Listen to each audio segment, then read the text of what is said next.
నేను అనితా రెడ్డి గారిని అడుగుతున్నా ఎంఆర్ఓ గారికి. సో మీరు వన్ సైడ్ పని చేయకండి, మీరు చట్టబద్ధంగా పనిచేయండి, రాజ్యాంగం బద్ధంగా పనిచేయండి, అంతేగాని రాజ్యాంగం వన్ సైడ్ పనిచేయమని మీకు చెప్పలే. సో నేను అనితా రెడ్డి గారికి ఒకటే చెప్తున్నా, మీరు ఆల్రెడీ గుడి గులోటి మీరు పాపం అంటించుకోరు.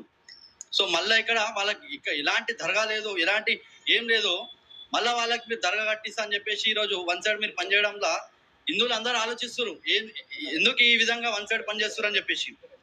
ఇదే విషయానికి దానం నాగేందర్ గుడి విషయంలో ఒక మాట మాట్లాడలేడు. పెద్దమ్మ తల్లి ఆయనదే కాన్ఫిడెన్స్ వస్తుంది, ఇది కూడా ఆయనదే వస్తుంది కాన్ఫిడెన్సీ. మరి ఈరోజు దానం నాగేందర్ గారు అసెంబ్లీలో మాట్లాడుతూ ఈ యొక్క ఈద్గా ఏదైతే ఉందో గ్రౌండ్ మైనార్టీకి సంబంధించిన వాళ్ళే మైనార్టీకి ఇవ్వాలని చెప్పేసి మాట్లాడుతూ ఆఫీసర్కి చెప్పినా పట్టించుకోవట్లేదని చెప్పేసి. క్రికెట్ ఆడితే మైనార్టీలకు సంబంధించిన గ్రౌండ్ అనేసి నిర్ధారణ చేసుకుంటారు. అదే కదా, ఆయన ఒక అసెంబ్లీలో ఎమ్మెల్యే స్థాయిలో ఉండి ఆ విధంగా మాట్లాడడం ఎంతవరకు కరెక్ట్?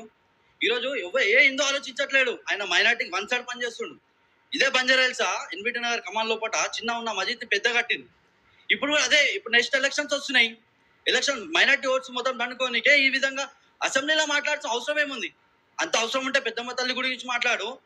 అదే కాకుండా సోమాజిగూడలో ఏదైతే అయ్యప్ప స్వామి టెంపుల్ ఉంటుందో వాళ్ళకి అలర్ట్ చేసిండు, అది కూడా అది వచ్చేసి ఎండోన్మెంట్ ల్యాండ్, అది వక్ బోర్డు వాళ్ళకి కబ్రస్థాన్ కావాలని చెప్పేసి అది కూడా కదా ఆపేసింది.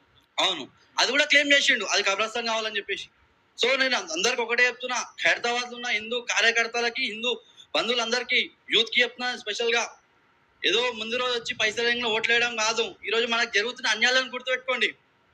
ఓట్లేసి మనం గెలిపిస్తే వాళ్ళకి వన్ సైడ్ సపోర్ట్ చేయడం ఏంది, వాళ్ళకి వన్ సైడ్ ల్యాండ్ చేయడం ఏంది?